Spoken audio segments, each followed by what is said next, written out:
And we're back for another GAC. We're in the final match of 3v3.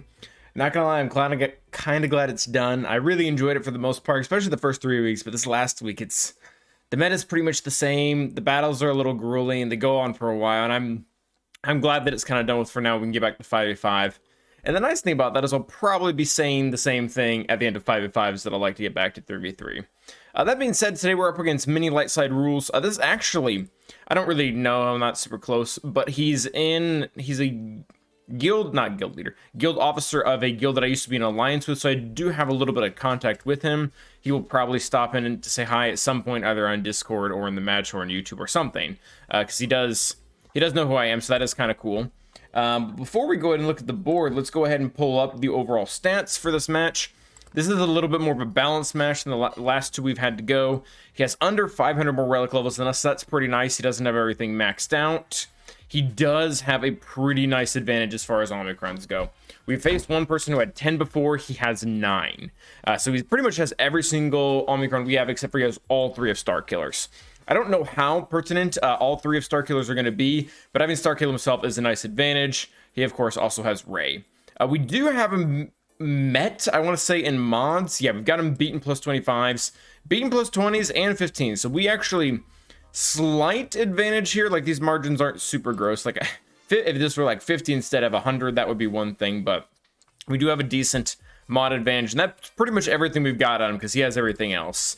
Approaching 10 million account, but let's go ahead and see what he's left on us for defense. And his defense is pretty gnarly. He takes a pretty similar style to us, where he doesn't leave a ton of Galactic Legends, but he tries to make up for it in the A- squads. A- squads being stuff like Qui-Gon Jinn, Jedi Anakin, Dash Han Chewie, that type of stuff.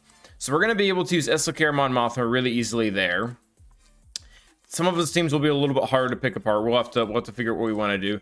And then we'll use JML versus this Lord Vader comp over here. The rest is going to involve a lot of figuring out. Oh, great, this comp again. Yay, just what I wanted to face. And she looks really tanky. Okay, gross. We'll cross that bridge when we get to it. As far as our defense goes, we're doing pretty much what we did last time, except for we went just a little bit lighter. Put Lord Vader here, trying to make it look I have a lot of Galactic Legends down, and so that he doesn't just go and fennec it. He might fennec it anyways. But trying to draw out a GL there, because he does have 4 on offense. And then actually trying to draw out multiple GLs there, really. So that way when he gets to the back wall, see Malik, Dash Han Chewie, and JMK Cat will all be kind of a bigger headache for him. Maybe 3v3 would be less grueling if I wasn't trying to go heavier defense and we were just trying to go for efficiency. But I guess my Rebel strategy doesn't really afford the luxury to do that. So that's pretty much the defensive setup. Let's go ahead and get to those attacks. And here come the battle. So we're going to start off with our pretty typical reliable here with Supreme Leader Kylo Ren and Mon Mothma against Rey. Again, this is, I think, the 3rd time we've done it this 3v3 season. Just a really, really easy counter. There's really nothing the AA can do against it, because they can't get to Mon Mothma because she's constantly hiding there. SLKR tanks the whirlwinds just fine without a problem. We don't really get close to our old charge, not really close at all, for Rey's first ult, which is fine. We don't need to. That's exactly what Mon Mothma was there for. And this was an R9 Rey, so she had a ton of offense, but it still really wasn't enough. It wasn't enough to kill SLKR with him having a buddy there, and Mon Mothma did a great job at giving him a buddy. So this is fine too. So we're not able to get the full 3-turn ult here, it's fine. As long as you're up in damage immunity for when she has her ult come down, nothing matters, because she's definitely not going to get a 3rd one, as clearly seen by the 800k hit. So that went super well. This Dash team with Han and Chewie is a little bit more concerning. We haven't actually gone up against this exact comp with this team. I get this 3v3, and the AI plays it perfectly. So we get to this point in the fight, and things look really stinking messy. Like, this looks really bad. They trigger Savior, they kill Generate Revan, and my only 2 characters are like super debuffed. So, you know, we revive, putting the revive onto Jolie so that he has a little bit extra health so he just doesn't die immediately. We are able to cleanse everything, target Chewbacca, get Chewbacca out of here. JMY just one-shots Dash, and from here we're pretty much fine. Even if we don't have enough time to get Jolie's cooldowns back, we'll still be able to win this with GMY and Jolie in there. So we do get what's-his-face back. We are able to get his health back, and we're able to get decent banners. So a really sketchy battle. I feel like the AI kind of played it perfectly too. But at the end of the day, we ended up winning it fairly easily. I guess we can say that. So here, we've actually done this type of counter a few times.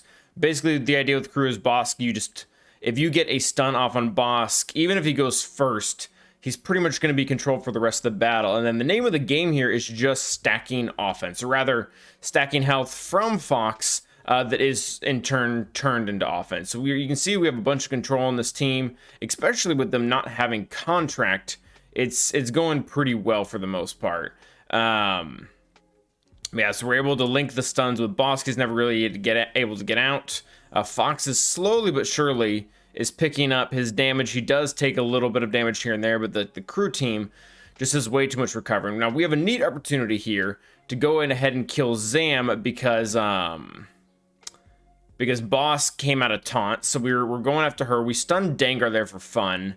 Unfortunately, Bossk was able to get his taunt back up pretty much immediately.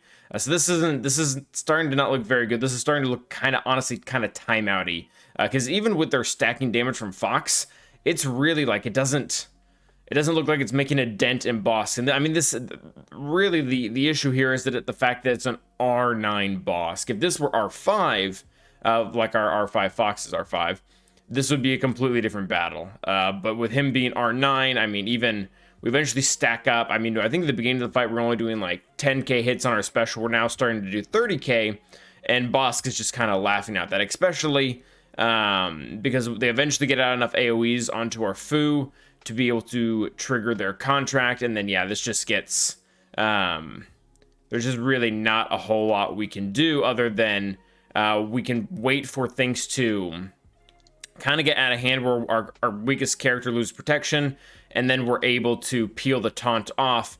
But really by then, like we just did right now, it's still just a little bit too little too late. We're able to get Zam out there with Fox, so that was really good. We're able to reduce boss turn meter. But it just really sucks because not even if we can get past Bossk with damage and whatnot, or get past his taunt, Dengar is not available to be hit because he's just constantly being stealth. So we went ahead and threw it on auto in this last minute just to see how much we could do, but it's Dengar with the contract is just too deadly. His AoE heals Bossk every single time he gets to use it, and then only does he get bonus speed from Bosk's contract triggering, but he gets bonus speed from his own contract. So yeah, Dengar was just going too fast there and constantly healing Bossk, and that was just going to end in a timeout, unfortunately. So we're going to leave that team alone for a little bit. We're going to go ahead and take Vader here versus Qui-Gon. We've used this team before. It's actually worked out quite well. It does require a little bit of finesse, so we use that first move. We're trying not to trigger the taunt on Mace before we actually, so we can go ahead and fracture Jedi Anakin. We just started with a basic on Qui-Gon. We one-shot him, so way to go, Vader basic. That worked out really well for us. And now here, I don't want to basic him because I don't want him to counter us and get ability block on us, because that's really annoying. So we kind of take a leap of faith here with the Coin Blade, because he only has 2 debuffs, but at the same time, Merciless Massacre and Armor Shred are both present. So I'm like, all right, let's take a gamble and see just how strong this mace is. 150k hit, one-shot him. Beautiful. So I mean, at this point, it's just game over. At this point, I'm celebrating in the stream. Because, yeah, Jedi Anakin isn't doing anything after he lost everyone. In fact, yeah, he's not even getting out of Fracture. So, very clean 57 there. That was great. We go ahead and take in our Geos versus this Boba team. This is a very similar concept to that of using Geos against Bam. I really like Geos in 3s. Now that I think about it, I left them for offense just because I was kind of under the impression they're just not that great on defense. They've killed a lot of stuff for us on offense. I really want to say that they've beaten like an actual team every single match for 3v3. So yeah, I mean, there's not a lot they can do. We get immediately through IG's taunt, get rid of Boba because he's the only real damage dealer there. Go ahead and whack our way through their Queel, and then at this point this is just an auto battle really. Not a whole lot we can do to try to conserve banners. Just because once IG eventually takes a turn, he's going to turn all those debuffs on himself into debuffs or dots on us, and we lose protection. So, a lot of times I like to auto basic with Geos to be able to get banners back, but it just doesn't happen in that fight.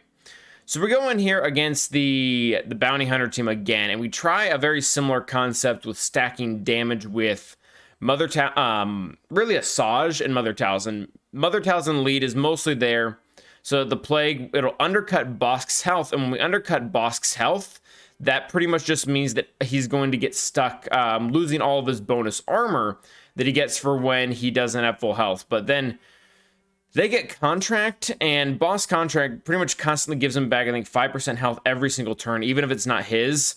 So he's constantly wiping off the Plague, and he's constantly wiping out the Plague. He's getting back to full health. When he gets back to full health, we're not being able to ignore his armor. So, and again, the issue with Dengar here in Bossk lead is Dengar is getting a stupid amount of speed, both from his own contract, his unique contract, I guess we'll call it, and from the lead contract.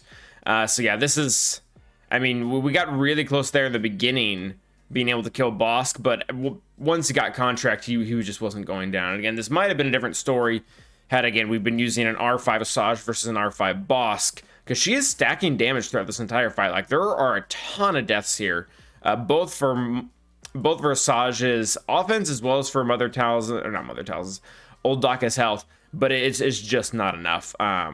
We try to death storm it every now and then. Like, if Mother Talzin's just dead, we try to spam basics with the other two to try to get Asajj's offense up. But again, she goes from like hitting for 10k to hitting for 30k, and 30k it's just not enough to get through Bossk. So spent a good 10 minutes just trying to chew through this team, and really just not getting anywhere between both the First Order team and this team. So what? Yeah, well, I'll go ahead and spoil it now. This battle does not work out. Unfortunately, it's a fail.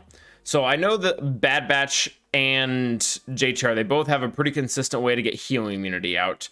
So okay, well, I'll take one of the bins. We kind of gauged up the CLS team up top, because I know that we'll need to kill that with one of those two teams. So I'm trying to figure out which one's better for that. And I think we eventually just decided that Bad Batch is better to kill the CLS team up top. So that being said, we're going to go ahead and throw JTR at this and see how Bossk likes undispellable healing immunity.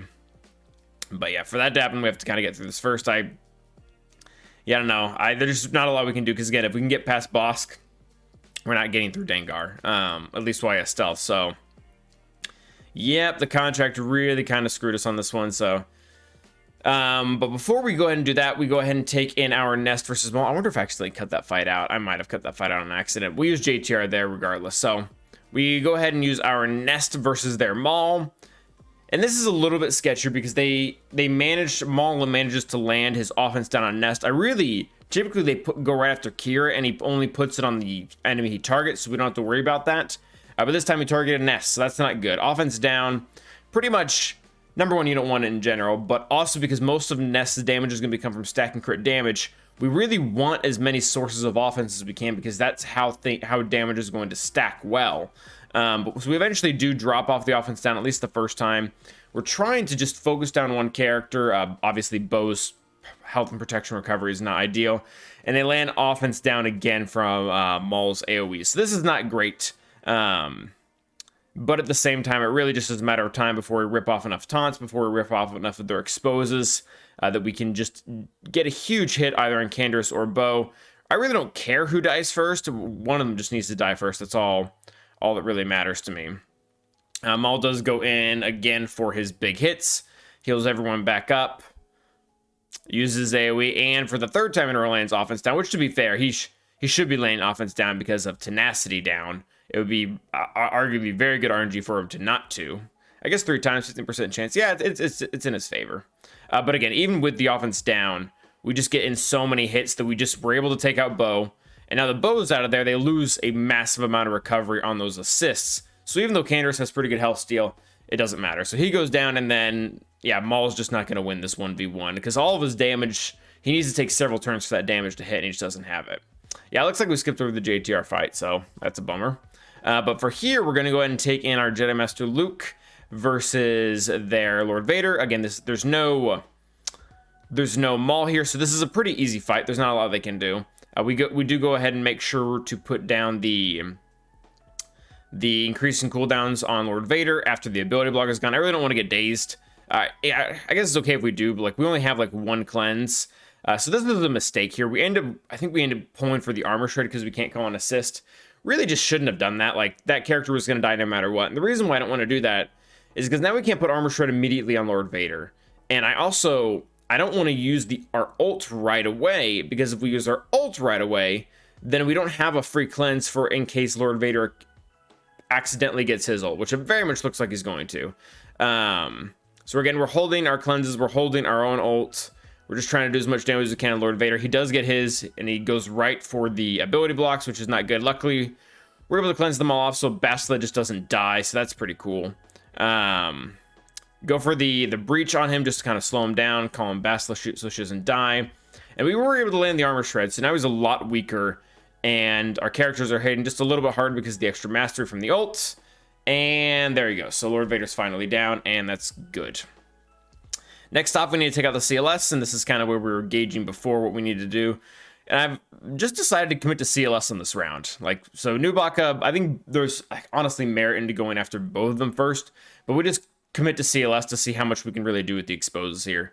We do a little roly-poly action there with our hunters, just so that we can get the whatchamacallit. We do just go and rip out the buffs. I really wanted to get the turn meter so that we can just knock out CLS. We, of course, had everything to knock out CLS, and then Nubaka just dies really easily. So now we've got our Wampa to take out their Iden. Really don't have another great counter for this other than something arguably even more expensive, like a full Jedi Knight loot comp. So Wampa just gets in there again. There's nothing really they can do. Even if we didn't have a tenacity Wampa and their Iden was super potency, for this particular comp, I don't think that stun off the rip matters, because there's no damage here. Like I'm pretty sure we didn't even check mods. So yeah, strategy is pretty much the same as always. Make sure to always use Icebreaker. Keep using the healing immunity to power up. Magma dies honestly quite a bit later than he usually does. Storm was tanking stuff for him, so that was really nice, because that pretty much just meant that there was more turn meter for us to get on a roar, and we eventually just kill Stormtrooper, and Iden just dies of sadness. So this battle is really fun. So we go ahead and take in Jedi Knight Luke against Gas, and really the intention here is that we just wanted to kill the sides. Like that was the whole goal of this. I'm like, because I'm pretty sure we're gonna have to two-shot Gas. We don't really have anything that's gonna work super well. So let's go ahead and take in this comp and went for the ability block right there, also just to get turn meter with Luke. And this is a little bit aggravating, because Luke is never really able to use his specials because Gas just keeps focusing him and taking down his cooldown. So that's really not great. We are able to loop things here, so that was very nice. And then because this is 3v3, we do go after Rex and not fives. And the reason for that is just because it's a lot easier to kill Rex twice than it is to kill fives once and then Rex once. So we misplayed the last turn with Hoda there. Not this last turn, but the turn previous to it. We should have had the foresight up just so Gas wouldn't be increasing cooldowns again, which he just kind of keeps doing. General Luke just flat out tanks the aerial advantage, just because, threes, there's less, number one, there's less characters. Number two, we got rid of the other 501st clones, so there weren't as many turns. And number three, our General Luke just has a lot of stacking protection from how his basic works. And again, Gas went right for General Luke, which is not good. So our General Luke is pretty much stuck, always having his cooldowns increase. I think, yeah, like he's at 3 for his cooldowns on the next turn. So really, really not super good. The boosts from Old Ben are very nice, but again, still being so behind on our cooldowns. I mean, they're just going up and they're not going down. Even decreasing the crit damage on Gas is just not enough. Yeah, if there would have been some other turns onto Old Ben rather than onto our General Luke, I think we would have had a shot at taking him down, but that's not how it played out. So we go ahead and take in our Padme versus this JTR team. This JTR team threw us through a huge loop last time around. Weren't able to really do a lot against it with a variety of teams, but for whatever reason, we still had Padme left over in this one. And this team is still super annoying, don't get me wrong. But at the same time, the constant assists, the constant counters, they really don't do a whole lot versus Padme. And there are a decent amount of debuffs on the enemy team that we're able to flip between both JTR and R2. But yeah, we're able to get JTR down rather quickly. Couldn't really do a lot to us. We got all the way through JTR. Now we pretty much have our pick of the litter of which one we want to kill. I think we just go ahead and hit BB-8, just because he's going to probably taunt eventually anyways. And yeah, they die. So now we've got Troopers versus Nute. I mean, this is a good counter. Troopers are just a really, really good team. even in threes. I mean, you don't even need to use this comp. I would wager this comp would even work with like Stark instead of Dark. So we're able to kill B1 instantly because of Dark stacks and how that works. I don't let the extortion spread. A lot of times I like to let the extortion spread in 5v5 so that we don't get stuck behind a damage immune Django. But there just is not enough turn meter and reduction or gain on our side for Django to just stay in damage immunity forever. So he does eventually come out. That is a given, and then we kill him. So works super well. Go ahead and take in our Bossk Grief Mando team versus the Shaak team, just because we did it last time. And even with them like going super ham on our Gear 12 Mando in the very beginning, it just doesn't matter. We're able to get in a lot of hits onto their Echo. We go ahead and snipe out their whatchamacallit. We try to stun Arc as well. I guess that might have been kind of greedy. Go ahead and get Echo out while we can. And yeah, there's just not enough damage here. Even with the taunt gone, they're not getting back to it. And we do stall here for a quick second because we don't have full banners right now, so I don't want to disintegrate him quite yet. So if we keep using Boss Basic that has, or not Boss Basic, but Grease Basic that has Daze, that'll get the protection back. He also let this weird Qira team. This team would have been good like a few 3v3s ago, but now there's just so many teams that they're just better than Mission and Zalbar. And Mission and Zalbar, they used to really have their time to shine in threes, but it's just not that way nowadays. The meta has changed too much, and if any team really needs an Omicron for GAC next, it's someone within Old Republic, because they really need the help. Like T3 and Juhani have been getting it for TW, but yeah, someone really needs it for this. Honestly, yeah, Karth has one too for TV. I guess it would probably be Mission or Zalbar, because Candace is already doing things. Yeah, I killed that team super easily. That was really nice. So now we have to go clean up gas, and I honestly didn't put a lot of thought into this, but I was like, all right, what's the next just best team we have here? Okay, we have Bam. Like, Bam isn't really a hard counter to gas here unless, you know, you're using like Han and Chewie. So yeah, we put up the Foresight just because we were afraid that he had the big AoE. He did not have the big AoE, so that was kind of a bummer. We were not able to stick the stun on him. Unfortunately, Queel keeps on, you'll see here in a minute, he keeps on critting when he uses that move, so he keeps coming out of the stun, which is really annoying. Get really close to killing gas, heal up a little bit, lose IG. For the third time in a row, he crits using that hit. We get pressure into using that move early, put the damage immunity out. Finally, we get him with a hit and it doesn't crit, and then Bam gets in for the kill shot. So this was fun.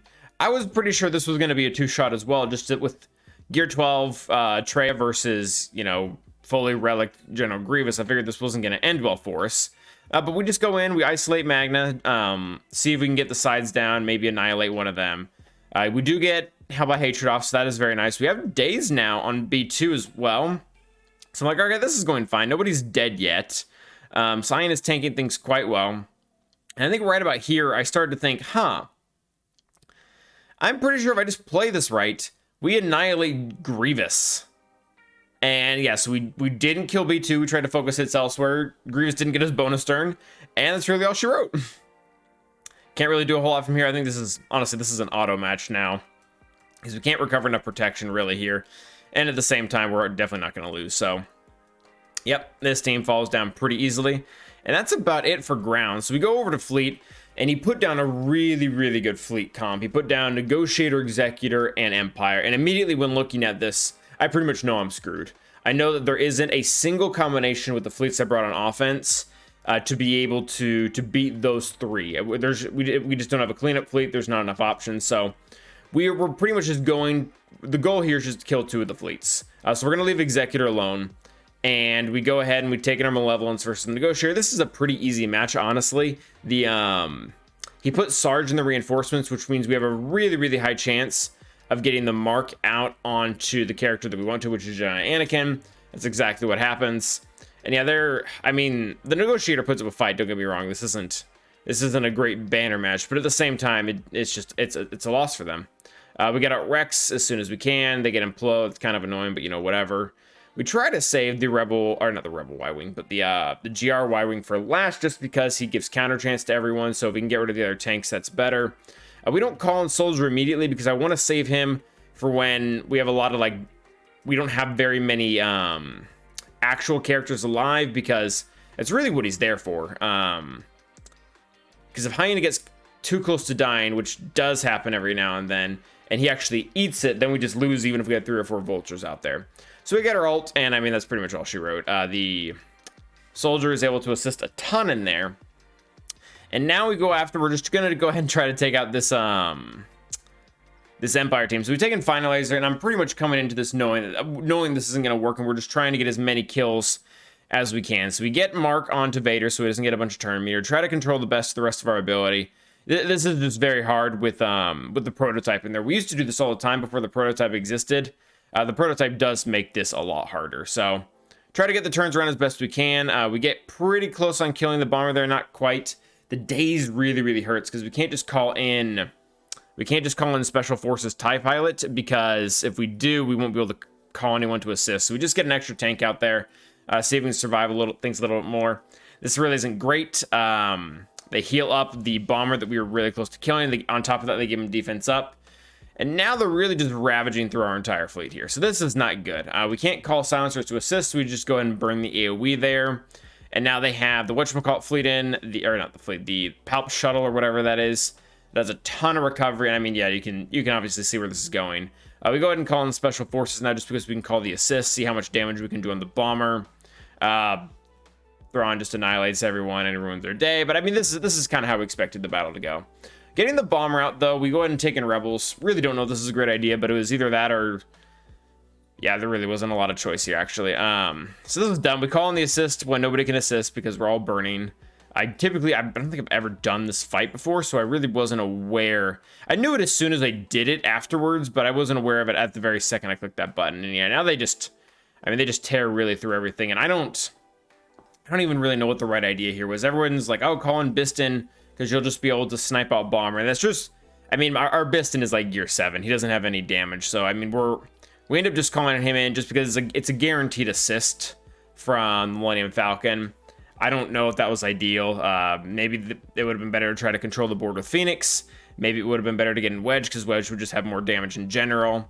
Biston does help in getting the bomber down, so that is really nice. So we go ahead, try to target down Vader here. Don't get the enough assists at the right time to be able to really pull it off.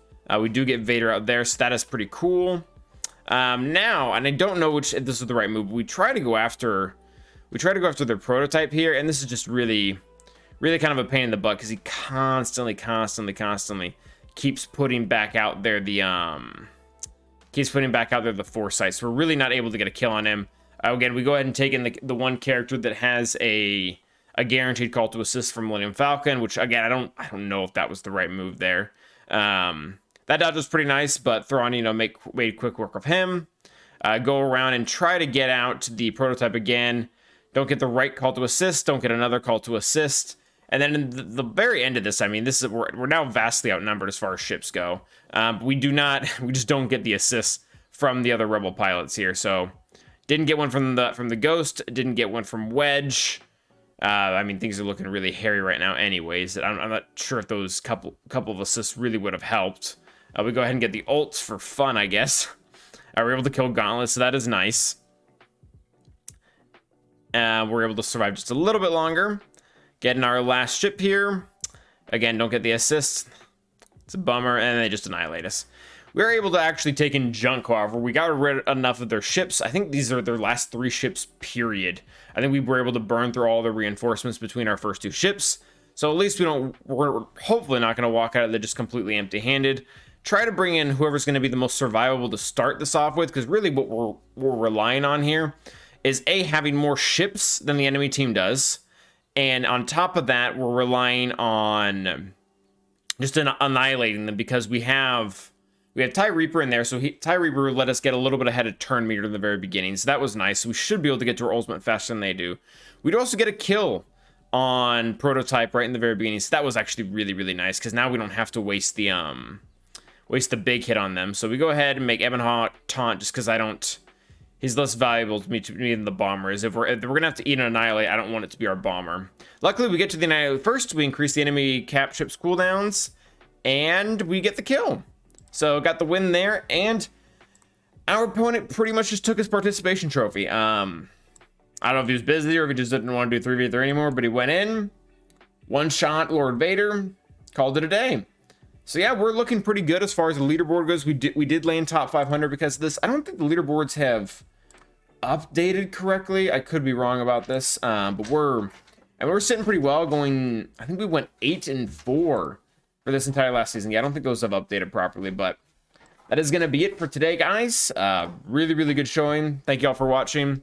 Remember to like and subscribe, and as always, stay awesome.